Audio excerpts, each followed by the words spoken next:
இயேசு கிறிஸ்துவில் பிரியமான உறவுகளே, உங்கள் அனைவருக்கும் ஆண்டவர் இயேசுவின் நாமத்தினாலே ஜெபங்களையும் வாழ்த்துக்களையும் உரித்தாக்கிக் கொள்கிறோம்.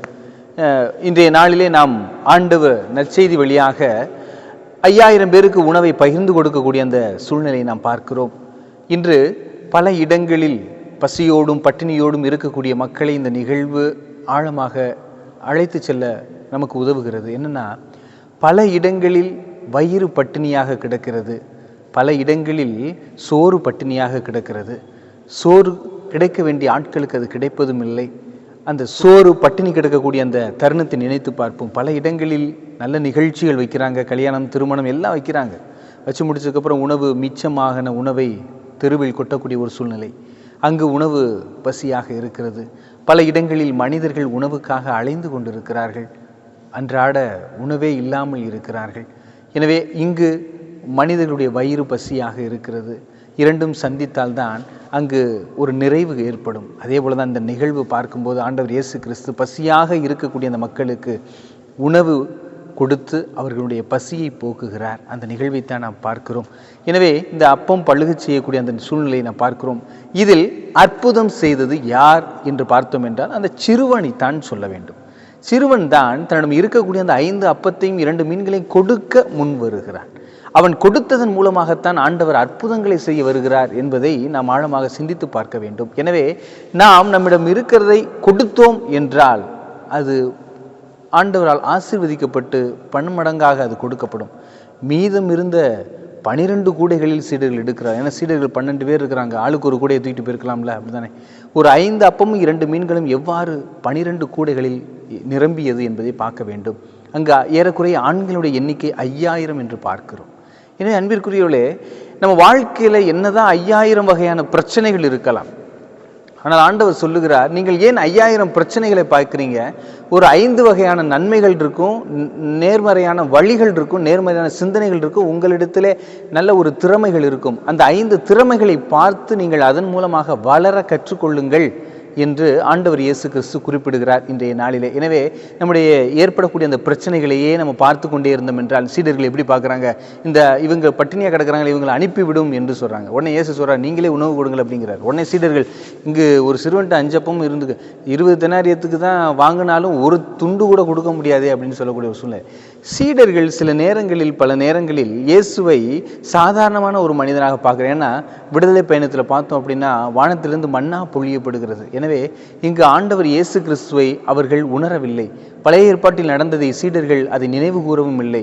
இங்கு இவர்களுக்கு எப்படி நாம் உணவு கொடுப்பது என்று கலக்கத்திலேயே இருக்கிறார்கள், பிரச்சனையாகவே பார்க்கிறார்கள். ஆனால் ஆண்டவர் இயேசு கிறிஸ்து அதை பிரச்சனையாக பார்க்கவில்லை. சீடர்கள் இருக்கக்கூடிய அந்த சுயநலமான பொதுநலம் இல்லாத அந்த சிந்தனையை அழிக்க முயற்சி செய்கிறார். ஏண்டா அங்கு பாலைவனத்தில் கொடுத்த அந்த வல்லமை செய்த என்னுடைய கரங்கள் இங்கே இருக்குது, நான் இப்போ வல்லமை செய்வேன்னு உங்களுக்கு தெரியாதா? நான் உங்களை உணவு கொடுங்கன்னு சொல்கிறேன்னா ஆண்டவர் கொடுப்பார் என்ற அந்த ஒரு நம்பிக்கையோடு உங்கள்கிட்ட இல்லையே, பசியோடு அவர்களை அனுப்பிவிட பார்க்குறீங்களே அப்படின்னு சொல்லிட்டு ஆண்டவர் பார்க்கிறார். எனவே அங்கு சென்ற மனிதர்களுக்கு 2 வகையான உணவு கிடைக்கிறது. ஒன்று ஆன்ம உணவு, இறைவார்த்தையின் மூலமாக உணவு கிடைக்கிறது. இரண்டாவதாக உடல் உணவு, உடலுக்கு ஏற்ற அந்த உணவு, அப்ப உணவு கிடைக்கிறது. எனவே அன்பிற்குரியவர்களே, இயேசுவிடம் நாம் செல்லும் போது நமக்கு எந்த ஒரு குறையும் இருக்காது என்பதை இது ஆழமாக சுட்டி காட்டுகிறது. நம்முடைய வாழ்க்கையிலே ஏற்படக்கூடிய அந்த 5000 ஆண்களுடைய எண்ணிக்கை 5000. அப்போ பெண்கள் இல்லையானா இருந்தாங்க, ஆனால் பெண்களை கணக்கில் எடுத்துக்கொள்ள மாட்டார்கள். ஆண்களை மட்டும்தான் கணக்கில் எடுப்பார்கள். குழந்தைகளையோ பெண்களையோ அவர்கள் ஒரு பொருட்டாக கணக்கில் கொண்டு வர மாட்டார்கள் என்பதுதான் அதனுடைய மேலோட்டமான ஒரு உண்மையாக இருக்கிறது. எனவே 5000 ஆண்கள் இருக்கிறார்கள். நம்முடைய வாழ்க்கையில் நமக்குள்ள 5000 வகையான பிரச்சனைகள் இருக்கலாம். ஆனால் நாம் ஆண்டவர் இயேசு என்ற ஒரு நபரை மட்டும் முன்னிறுத்தி அவரிடத்திலே நம்முடைய அந்த 5 அப்பங்கள் எப்படி கொடுக்கப்பட்டதோ அதே போல் நம்முடைய இருக்கக்கூடிய அந்த 5 திறமைகளை கொடுக்கும்போது ஆண்டவர் அதை வல்லமையோடு பயன்படுத்தி அதை ஜெபம் மூலமாக அதை 5000 பிரச்சனைகளுக்கு தீர்வாக அவர் கொண்டு வருகிறார். எனவே நாம் ஆழமாக சிந்தித்து பார்க்க வேண்டும். பிரச்சனை என்று சொல்லிக்கொண்டு நாம் சீடர்களைப் போல பிரச்சனையவே பார்த்துக்கிட்டு இருந்தோம் அப்படின்னா தீர்வு கிடையாது. நம்மிடம் இருக்கக்கூடிய நல்ல வழிகள் என்ன, நல்ல குணங்கள் என்ன, நான் எப்படி இந்த பிரச்சனையை தீர்ப்பதற்கான என்ன பலம் என்னிடம் இருக்கிறது, அந்த பலத்தை நான் ஒரு 5 வகை அப்பம் போல நானும் அந்த 5ஓ 2ஓ 3ஓ 1ஓ அதை ஆண்டவரிடம் கொடுக்கும்போது அதை ஆண்டவர் என்ன செய்கிறார் என்றால் வண்ணத்தை பார்த்து வேண்டுகிறார். நமக்கு அந்த 5000 பேருடைய பசியை அந்த 5 அப்பம் போக்கியது போல நம் வாழ்க்கையில் இருக்கக்கூடிய 5000 வகையான பிரச்சனைகளை ஆண்டவர் போக்குகிறார் என்பதுதான் உண்மை. மீதம் 12 கூடைகளில் வல்லமையான அந்த அப்பங்கள் கிடைக்கப்படுகிறது. எனவே நாமும் வாழ்விலே நம்மிடம் இருக்கக்கூடிய அந்த 5 குறைந்த அந்த நற்பண்புகளை ஆண்டவரிடம் கொடுக்கும்போது பயன்படுத்தும் போது ஆண்டவர் அதை பலுகி பெருகச் செய்கிறார், மீதமும் எடுக்கச் செய்கிறார். எனவே இப்படிப்பட்ட இந்த சூழ்நிலையில் நான் என்னுடைய வாழ்விலே பிரச்சனைகளை மட்டும் பார்க்கிறேனா, இல்லை தீர்வு காண முயற்சி செய்கிறேனா? தீர்வு காண வேண்டுமென்றால் அதை ஆண்டவரிடம் ஒப்படைக்கும் போது ஆண்டவர் அதை பலுகி பெருகச் செய்கிறார், பிரச்சனைகள் அனைத்திற்கும் தீர்வு காண வழிவகுக்கிறார். எனவே நாம் எப்படிப்பட்ட மனிதராக இருக்கிறோம் என்பதை சிந்தித்து பார்க்க வேண்டும். சீடர்கள் அவர்களை அனுப்பிவிட பார்க்கிறார்கள். இயேசு அவர்களை அமரச் செய்கிறார். நீங்களே உணவு கொடுங்கள் என்று சீடர்களுக்கு சொல்லுகிறார். எனவே ஆண்டவருடைய வல்லமையை அப்பொழுதுதான் அவர்கள் புரிந்து கொள்கிறார்கள்.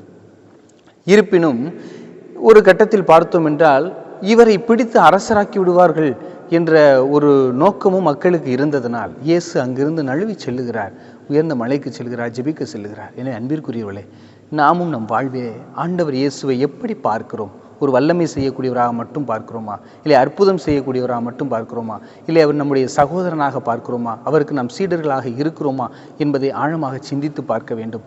வெறும் அற்புதங்கள் மட்டும் செய்ய வேண்டும் என்றால் நாம் அற்புதத்தை எந்த கண்ணோட்டத்தோடு பார்க்கிறோம் என்பது ரொம்ப முக்கியம். காலையில் சூரியன் உதிக்கிறதே மிகப்பெரிய அற்புதம் தான், நிலா வர்றதே ஒரு அற்புதம் தான், நட்சத்திரங்கள் இருப்பதே ஒரு அற்புதம் தான், பகலில் நாம் உயிரோடு இருக்கிறதே மிகப்பெரிய அற்புதம் தான். ஏன்னா ஒவ்வொரு நாளும் எத்தனையோ பேர் எத்தனையோ விதங்களில் இறக்கிறார்கள். ஆனால் நாம் இன்று உயிரோடு இருக்கிறோம் என்றால் அதுவே மிகப்பெரிய ஒரு அற்புதம் தான். நாம் நல்ல முறையில் மூச்சு விடுகிறோம் என்றால் அதுவே ஒரு அற்புதம் தான். நம்ம இப்படிப்பட்ட உன்னதமான அற்புதங்களை பார்ப்பதை விட்டுவிட்டு 2 கண்கள் இருந்தும் குருடர்களாக வாழ்கிறோமோ என்ற ஒரு சுயநல போக்கு உண்டு. எனவே அன்பிற்கினிலே விழிகளை திறப்போம், இறைவனுடைய கரத்தில் நம்மை ஒப்பு கொடுப்போம். இறைவன் நம்மை மீட்டு வழிநடத்துவார் என்பதுதான் உண்மை.